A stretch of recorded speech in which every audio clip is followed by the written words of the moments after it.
Buen día. Hoy tendremos el placer de hablarles sobre la breve historia del surgimiento de la psicología clínica. Los presentadores somos Diego Alberto Cepeda Guzmán y su servidora Natalia Colomba Martínez Reyes. Para el estudio de la historia de la psicología la podemos dividir en tres etapas. La primera, que comprende desde los griegos antiguos hasta Descartes, que es conocida como la psicología empírica, aunque otros autores la pueden mencionar como precientífica o filosófica clásica.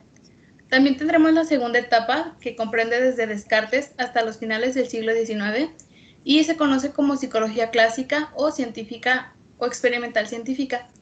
Y por último, la tercera etapa, que comprende del siglo XIX hasta la actualidad con la psicología dinámica contemporánea. Dentro de la primera etapa, que es la de los egipcios, hasta Descartes, los egipcios fueron el imperio más grande de la humanidad, bueno, el primero de los tres, y ellos tuvieron un gran auge en diversas áreas del conocimiento, entre ellas las que son referentes a las ciencias de la salud. Los egipcios, en referencia a la psicología, le daban una gran importancia a la regla femenina, es decir, el ciclo menstrual, ya que a partir de este veían que las mujeres tenían diversos cambios en sus conductas, en su temperamento, y en general pues en su comportamiento. También atribuían mucho la histeria o el estado neurótico a las mujeres cuando estaba este ciclo pues activo, o bien cuando había pues una falta de esta regla femenina. Hablaban también de las pasiones humanas, ya que decían que los trastornos psicológicos y mentales se originaban debido a estas mismas pasiones, ya que los seres humanos muchas veces no tenían un control ni un límite de lo que iban a realizar, y estas pasiones eran los que lo llevaban al descontrol. Pero también le atribuían estos trastornos, por así decirlo, a diversas posesiones de espíritus. Por ello es que las intervenciones mentales se realizaban por médicos, que no eran llamados médicos, eran llamados de otra manera, pero igualmente atendían las faltas de esta índole que eran de la salud. Incluso el faraón era considerado un médico y se apoyaban mucho de los sacerdotes, que eran los que primeramente le daban un primer acercamiento para liberar al espíritu, y en segundo lugar se le daba ahora sí un seguimiento médico, que era con medicinas o con alguna terapia de rehabilitación, ya que ellos le daban una gran importancia a las actividades recreativas en las que el espíritu se podría volver a regenerar. También fueron pioneros en las intervenciones quirúrgicas, pero estas eran pues post-mortem, ya que se realizaba el embalsamiento de los cuerpos para realizar las momias. Y ellos fueron los primeros en realizar diversas pinturas o jeroglíficos en los que podrían graficar las partes y los procedimientos que realizaban con los cuerpos ya muertos. Desde Egipto nos pasamos hasta Grecia, donde podemos hablar sobre esta modalidad, sobre el misticismo y la superstición y la magia que tenían en ese tiempo. Como sabemos, el hombre siempre ha querido darle un origen a todo, incluso a su propia existencia, por lo que estas creencias eran muy normales en esa época. En busca de estas explicaciones, el ser humano puede llegar hasta la creación de la filosofía, que es una parte muy importante, eventual, en la creación de la psicología. Sí, también cabe mencionar que los griegos tenían un poco más de responsabilidades, ya que incluso los faraones realizaban actividades de índole política, social o económica, mientras que los griegos ya tenían un sistema económico que les permitía tener un mayor tiempo libre, y por ello es que se desarrolla la filosofía para atender diversas cuestiones que tenían, ya sea abstractas o físicas. Y los primeros filósofos, ya que son siempre los que mencionamos, hablaban mucho sobre la explicación del ser, del hombre, de las pasiones y de su origen. Antes de Alcmeón, un filósofo griego, aún se pensaba que el misticismo, la magia y la espiritualidad podría llegar a curar las enfermedades en los pacientes. De hecho, había muchos pacientes que estaban enfermos y los hacían dormir con túnicas especiales y eran sometidos a ritos espirituales y se quedaban a dormir en el templo. Estos templos que nos describió Homero en la Odisea llevaban a cabo esta medicina que se llamó, de hecho, medicina de los templos. Y en esos templos eran erguidos en honor a Asclepiades, que era el dios de la medicina.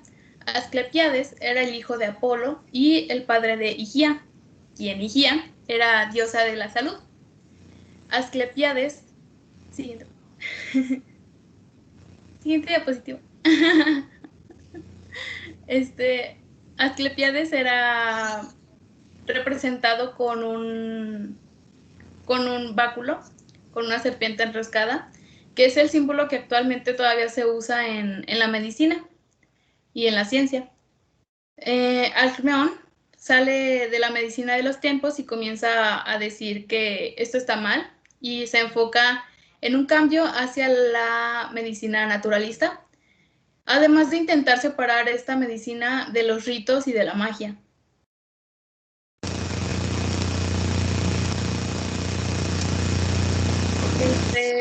Posteriormente, y adentrándonos un poco más en los filósofos, hablamos sobre Hipócrates, quien llevaba registros de enfermedades como las paperas, la epilepsia, la histeria, la artritis, tuberculosis, etc. Aparte de que hablaba sobre los factores que provocaban algún tipo de trastorno en la persona o en el paciente. Estos eran factores naturales de herencia o los desequilibrios en los fluidos del cuerpo, que eran como él los llamaba. Posteriormente, y de hecho fue un punto clave para que Galeno después desarrollara las ideas de Hipócrates y creara la teoría de los humores, donde hablaba sobre el humor que era la flema, sangre, bilis amarilla, bilis negra, y esto a su vez propició para crear las teorías de las personalidades que actualmente conocemos. Sobre Porrey, que fue escrito por Sófocles y que fue posterior a Hipócrates y a Galeno. Sí, en Edipo Rey se aborda primeramente la idea de el oráculo de Delfos, que era un individuo el cual veía pues el futuro en las personas. Este oráculo de Delfos normalmente era quien predecía el futuro de los bebés, no tanto de las personas adultas. En Edipo Rey, Sófocles narra que el rey Edipo lleva a su hijo, Edipo hijo, al oráculo de Delfos, y el oráculo de Delfos es quien le cuenta la historia de que su propio hijo será quien lo mate y además pues tendrá relaciones con su mamá.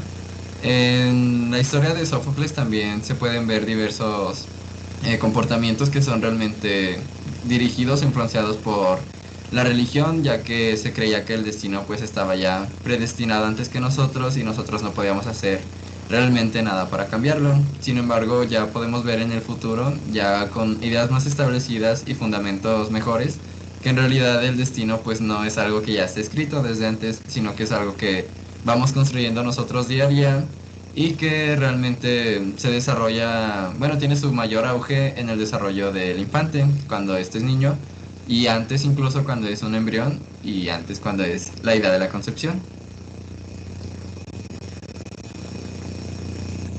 Después tenemos a Sócrates, quien habla sobre la importancia de conocerse a uno mismo, y esto se puede tomar como un punto principal para lo que después se puede ver como la introspección. Sócrates fue el maestro de Platón, como ya conocemos, y Platón tuvo una gran influencia de su maestro para crear o mostrar interés sobre el estado de la mente, el conocimiento, el pensamiento, e incluso hay autores que hablan sobre este adelanto que Platón tuvo sobre las teorías de los sueños, proponiendo la teoría de la reminiscencia del conocimiento y mencionando la importancia de la introspección ya como un punto o un tema aparte de lo que hablaba su maestro Sócrates para la obtención del conocimiento. También a Platón lo podemos conocer por el mito de la caverna y por muchas otras aportaciones que tuvo hacia la ciencia. Tanto Sócrates como Platón eran idealistas, es decir, que ambos creían que el mundo de las ideas era el perfecto, mientras que el mundo físico, que es el que conocemos normalmente, el que es percibido mediante los sentidos, es simplemente una imitación.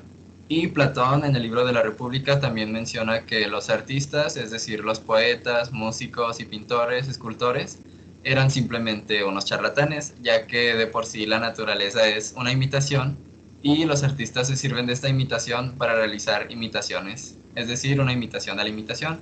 Por lo tanto, él dice que el arte no es algo que debería de existir. Y Sócrates, por su parte, pues es el mayor defensor de la democracia. Sin embargo, pues es muerto por esta misma democracia y su idea pues se ve un poco interrumpida.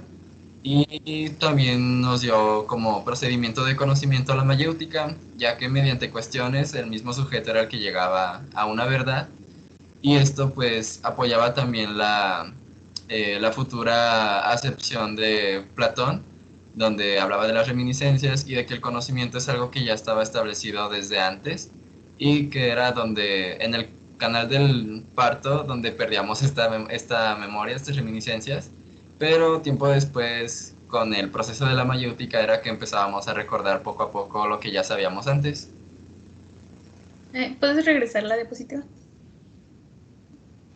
Gracias. Después tenemos a Aristóteles, que también se le conoce como el padre de la biología y algunos lo mencionan como el padre de la psicología. Aristóteles postuló el concepto del sentido común y la división de la razón, al igual que de la memoria. Con esto del sentido común hablamos que fue pionero también en las ideas de posteriormente San Agustín, que ya mencionaremos, sobre la voluntad del hombre.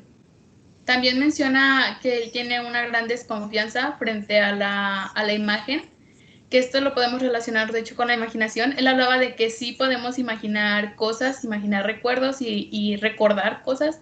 Sin embargo, esta imagen no era fiel a los acontecimientos que realmente pasaron. Tampoco creía que el sueño pudiera ayudar a las premoniciones o las visiones del futuro, como en ese tiempo también se comenzaba a creer que eran, tú puedes predecir el futuro mediante los sueños, pero en realidad él decía que no. Pero lo que sí creía era que se podía reflejar cambios sutiles en el cuerpo que nos pueden proporcionar señales de una futura enfermedad o una posible enfermedad. Y esta aportación, este concepto, nos ayuda hasta el presente, porque hay muchos médicos, muchos procedimientos que hablan sobre esto, sobre la vigilia o observar la vigilia del sueño. Aristóteles también propone diversos instrumentos que ayudan a la lógica, entre ellos el más famoso que es el organón, es el instrumento máximo de la lógica. Esto es también un preámbulo para lo que será posteriormente el conocimiento científico y en lo que se va a basar las investigaciones y el método científico como tal. Aristóteles también menciona un poco del eudemonismo moral, el eudemonismo aristotélico, en el cual el bien último del ser humano es la felicidad, que es un poco la idea que ya retomaban los egipcios desde antes. Sin embargo, Aristóteles lo menciona simplemente como que el hombre debe de usar su esencia, que es la razón, para llegar a este fin último, que es la felicidad, pero no menciona ni el cómo ni realmente qué es la felicidad. Son cuestiones que dejan posteriormente y que algunos filósofos retoman, entre ellos Santo Tomás de Aquino y, como dijo Natalia, San Agustín de Hipona, quienes reafirman un poco más sus conocimientos, pero también lo van a relacionar con la religión. Ahora, San Agustín, él era ya pegado a la necesidad de la complacencia divina. Como ya lo mencionó mi compañero, él hablaba sobre todas estas teorías filosóficas ya pegadas a la religión y a la divinidad, más específicamente a Dios. Propone que todas las personas tienen la voluntad de escoger entre el bien y el mal y así ellos construir su camino. El bien obviamente te llevaría a Dios y el mal te llevaría a donde no debes de ir. Entonces, San Agustín toma estas pautas para hablar también sobre la introspección, es decir, tu voluntad, tu pensar y tu actuar te llevan hacia el buen o el mal camino. Y también hablo un poco sobre el análisis de las emociones. Aquí un pequeño paréntesis que también me gustaría mencionar es que posterior a San Agustín viene Avicena, que es otro filósofo que casi no se menciona, de hecho, y habla él sobre la vista, el oído, el gusto, el tacto y el olfato. Tiene como pequeñas ideas claves que posteriormente nos ayudarían para comprender de manera global lo que los otros filósofos hablaban sobre las sensaciones y las percepciones terrenales. Por su otra parte, Santo Tomás de Aquino retoma el conocimiento de Aristóteles, pero aquí menciona que el eudemonismo aristotélico se encamina más bien a algo religioso, es decir, que los valores y la razón humana, en su esencia, te tienen que llevar al fin último de la felicidad, que es Dios, es decir, que Dios es lo máximo.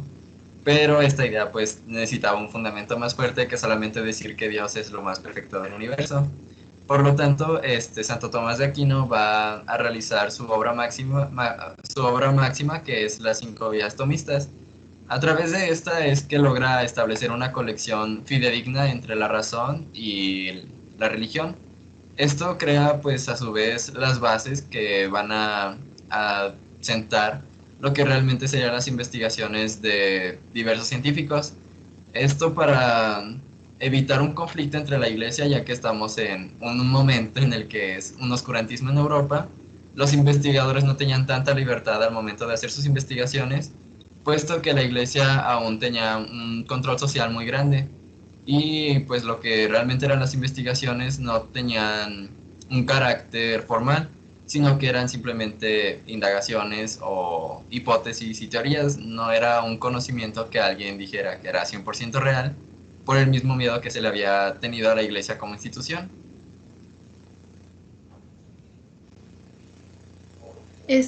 Por todo contexto que hemos dado histórico sobre la evolución filosófica, entonces es justo mencionar un poco sobre el contexto social que se podía vivir ahora que estamos en Europa, en el oscurantismo en estos tiempos.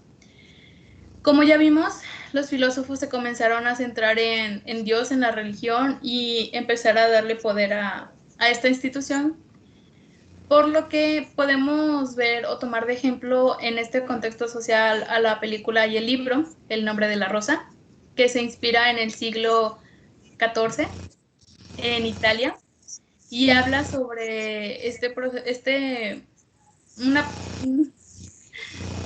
El un clérigo maestro. que va a investigar sobre los acontecimientos extraños que ha habido dentro de la bahía en la que se encuentran otros padres y sobre cómo comienzan a relacionar todo esto con demonios, o sea, pareciera que nos regresamos otra vez al misticismo y al espiritualismo y a darle la razón o darle el porqué, la causa de algo a cosas que no están dentro del control humano.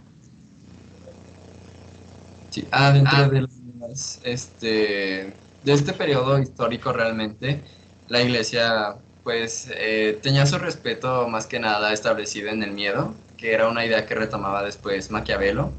Realmente la religión tenía un conocimiento muy suprimido, ellos eran los que tenían el control de todos los libros que se habían escrito antes, pero no los daban a conocer a todo el mundo, ya que este conocimiento pues realmente requería de mentes fuertes y espíritus fuertes según ellos, porque los allegados a la religión tenían una conexión más cercana con Dios y una persona que era pues más normal, más promedio, que no tenía este conocimiento tan religioso, podía quedar incluso loco debido a estas ideas que se habían expuesto antes.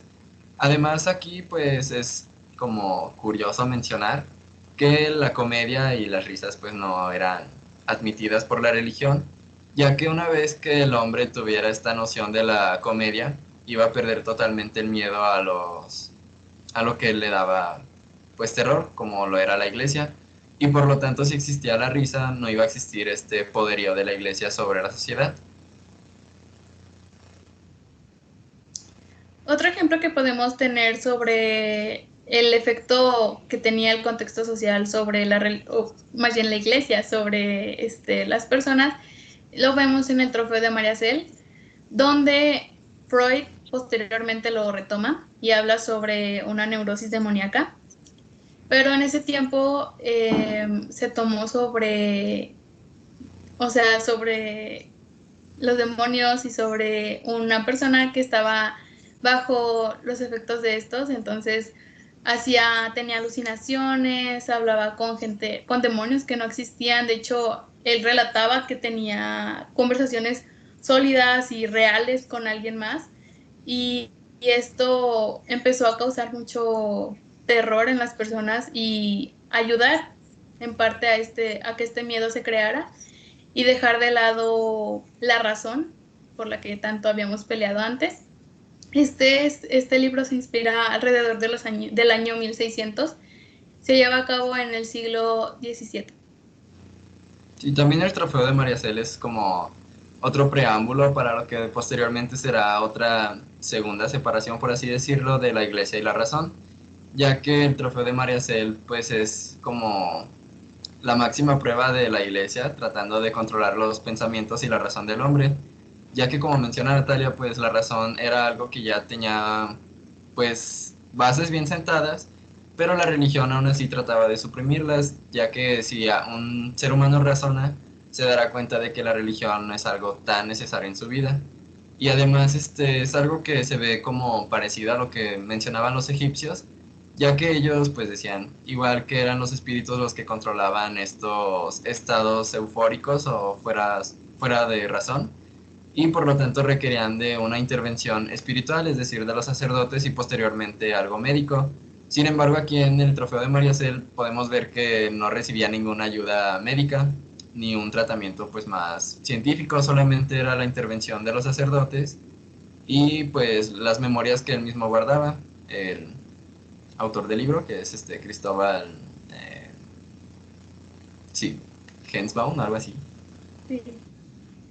Y de hecho también puede caber mencionar un poco sobre ya estos tiempos en los que entramos, de como en ese tiempo no había una medicina al 100% establecida, prácticamente cualquier persona se podía dar cualquier título. Eventualmente esto fue un poco más visto y ya con el tiempo fue hecho como, o sea, un tabú de, en serio te puedes poner tu propio título.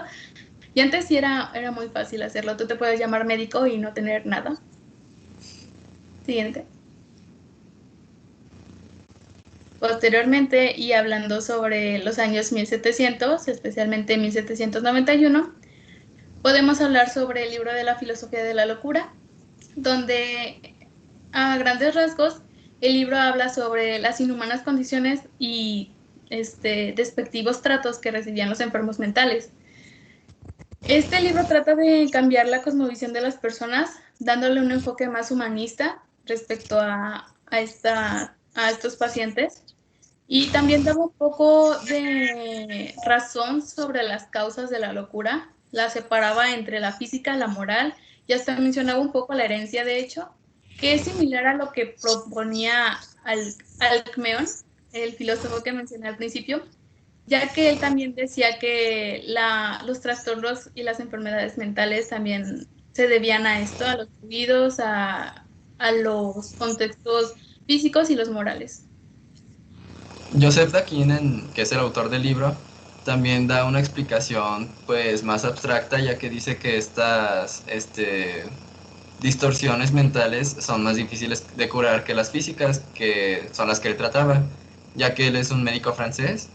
Y aquí vemos que ya realmente existe un declive en la humanidad, ya no hay tanta este renacimiento que se veía anteriormente en el siglo XVI o XVII, ya que en los años anteriores el ser humano tuvo un gran auge tecnológico, se descubrieron muchas cosas, pero el ser humano era como el centro del todo, y pues realmente no era así. Es una idea que aborda Michel de Montaigne, el cual dice que la razón es el origen de los problemas del hombre, ya que el mismo hombre, mediante la razón, es el que se atormenta con sus propias acciones, con sus decisiones, y es lo que lo lleva, por ejemplo, a estos estados que después Joseph Daquin retoma yendo a la Bastida, que era donde metían a toda la escoria, por así decirlo, de la sociedad, todos los enfermos mentales, los vagabundos, pero aquí se cometió un error, ya que no estaban clasificados por áreas, estaban todos encerrados pero sueltos a la vez, y había también criminales, había violadores, homicidas y diversos criminales, entonces no solamente eran enfermos mentales, también eran criminales y ninguno llevaba un tratamiento, solo estaban ahí para contenerlos en alguna zona y eran vistos también como una atracción. Había personas de alta sociedad que iban a esos lugares solamente a ver a los loquillos ahí andar y pues es algo realmente feo que pues sí se veía viniendo desde antes que sucediera este tipo de control social. Así es. Y también podemos mencionar sobre la propuesta del tratamiento moral que él exponía también en su libro, que también tiene que ver con la exposición de estos malos tratos que recibían. Y un poco más a la era moderna, poquito nada más, hablamos sobre el nacimiento de la clínica de Michael Foucault. Y él habla en principio de la arqueología del saber. Es un autor que se especializa en eso, en la finalidad, y divide este estudio por partes y los analiza. Él hablaba que tenía que empezar a reconstruir los datos para poder tener una imagen global de lo que pasaba. Y en el siglo, bueno, él nos habla sobre la historia de cómo llegamos a la medicina que ahora podemos ver. Él hablaba desde el siglo XVIII sobre la medicina descriptiva, que era todavía esta medicina mágica con chamanes, con charlatanes. Como ya lo habíamos mencionado, en este tiempo todavía había gente que era médico y que era médico. De hecho, en este tiempo salieron los barberos. Antes los barberos, este es un fun fact, los barberos eran aquellas personas que podían hacer cualquier cosa, eran dentistas, eran médicos, si podría cortarte el brazo ya suficiente, con eso ya era médico barbero. Y era algo que se veía muy normal en ese tiempo.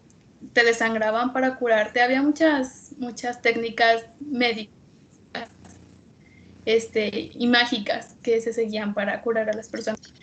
Posteriormente nos habla del siglo XIX, donde empieza una medicina un poco más técnica, con un lenguaje distinto. Ya empieza a haber más apropiaciones de la medicina como tal, como una ciencia. En este tiempo los médicos era normal que fueran a las casas de los enfermos a revisarlos, a preguntarles cómo se sentían con los signos y los síntomas.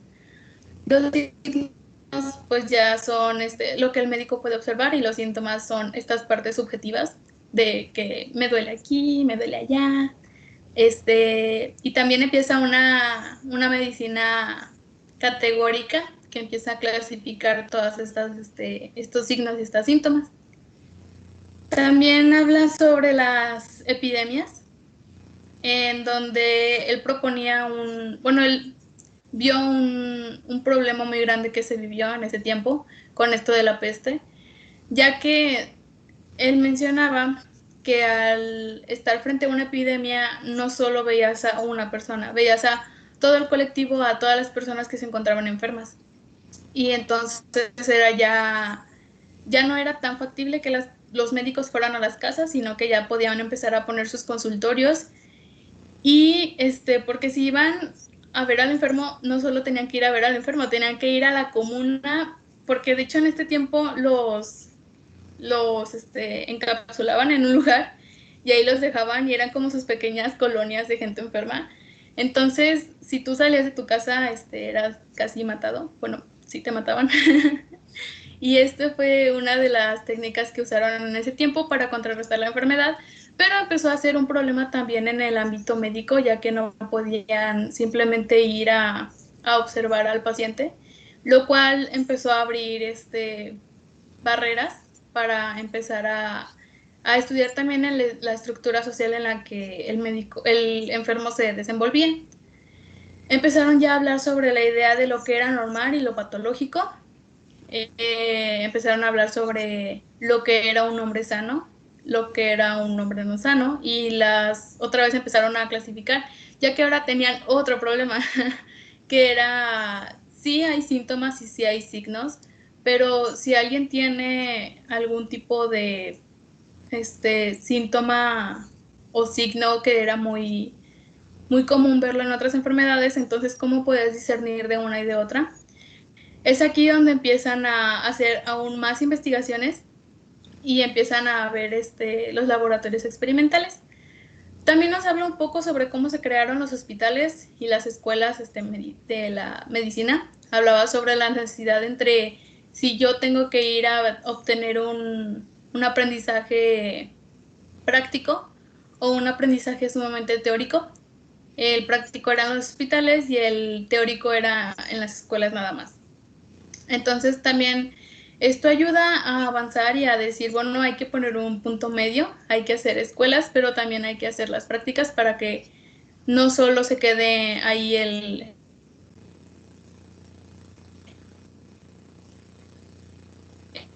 conocimiento sobre las autopsias en forma, ya que todavía se creía que no podías estudiar un paciente o estudiar una enfermedad hasta que el paciente estuviera muerto, porque tenías que abrirlo y ver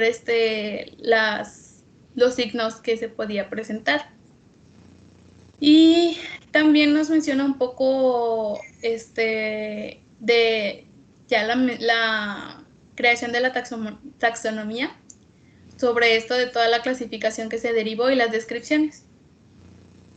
Aquí realmente ya hay una libertad más explícita, más ampliada para los científicos, ya que anteriormente con Joseph Daquin ya existía una libertad, pero él expresa, de hecho, en el libro de la filosofía de la locura, que no hacían falta piezas de arte, sino artistas, mientras que aquí ya con Michel Foucault ya existe un mayor auge de estas investigaciones, ya hay un mayor conocimiento y por lo tanto se puede aplicar de mejor manera. Sin embargo, pues ya se empiezan también a privatizar diversos servicios que, o sea, es necesario porque es un tiempo que estás invirtiendo tú al momento de prepararte. Pero, por ejemplo, con los egipcios también existían las primeras escuelas de medicina y estas aún así ofrecían un servicio de salud gratuito y que era para todas las clases, no solamente era para la clase de los faraones o su familia llegada, sino que era para toda la sociedad en general, ya que ellos tenían en concepción de que si su sociedad se mantiene fuerte y sana, van a producir pues más riqueza y por lo tanto ellos se van a enriquecer mejor.